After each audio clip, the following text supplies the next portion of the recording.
In 2007, Nokia controlled 40% of the global mobile phone market. They were the most valuable company in Europe. They had sold more phones than any company in history.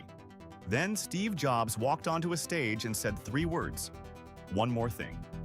And within 5 years, Nokia was gone. Nokia was founded in 1865 in Finland as a paper mill. Over the following century, it evolved through rubber manufacturing, cable production, and finally, electronics. By the 1980s, Nokia had pivoted almost entirely to telecommunications. They made the first handheld cellular phone in 1987. They made the first GSM call in 1991. By the late 1990s, Nokia phones were everywhere. The Nokia 3310 became one of the best-selling consumer electronics products in history. Hundreds of millions of people grew up with Nokia phones. In 1998, Nokia became the world's best-selling mobile phone brand. By 2000, the Nokia brand was valued at $35 billion, one of the most valuable brands on Earth. Their design, their build quality, their network of relationships with mobile carriers around the world was unmatched. In Finland, Nokia was more than a company. It was a national institution. At its peak, Nokia accounted for 4% of Finland's entire GDP. Nokia's engineers saw the smartphone revolution coming. In 2004, a team inside Nokia built a prototype touchscreen smartphone with internet browsing capabilities, an app ecosystem, and a camera. It was years ahead of what Apple would release in 2007. Management killed it. The reasons were complex: internal politics, fear of cannibalizing existing products, concerns that the technology was not ready for mass production. But the deeper reason was cultural. Nokia had become an enormous bureaucracy. Product decisions required approval from multiple layers of management. Engineers were afraid to bring bad news up the chain because the culture punished failure. Middle managers told senior management what they wanted to hear.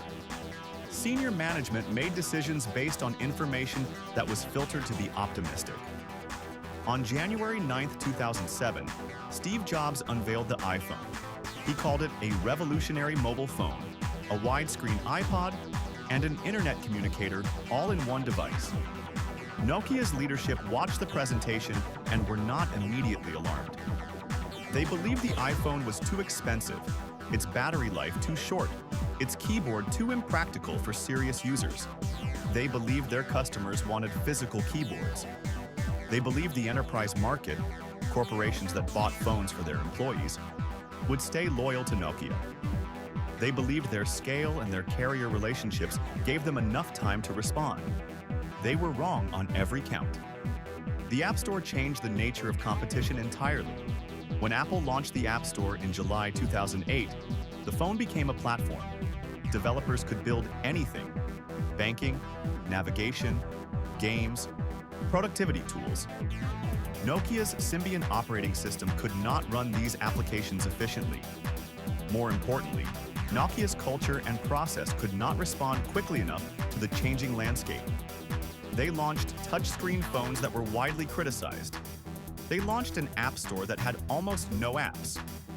They had 15 different product lines, each run by a separate team, each competing for internal resources. The decision-making process that had served Nokia in a stable market became a fatal liability in a fast-moving one.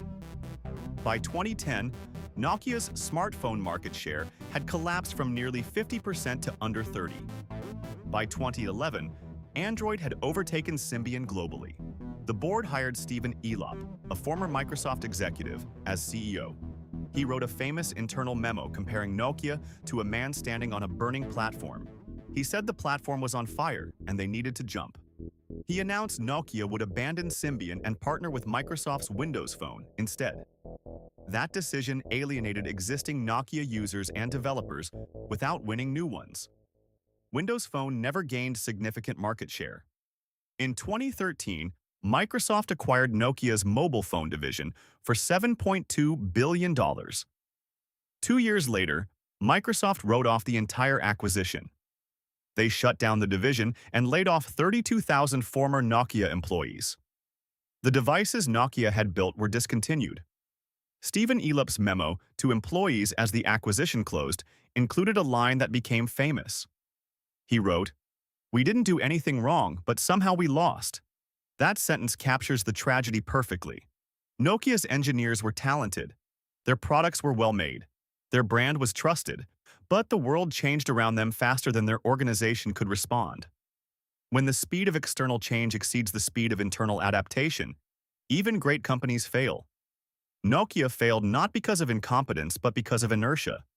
The same size and success that made them dominant made them slow. And in the smartphone era, slow was fatal.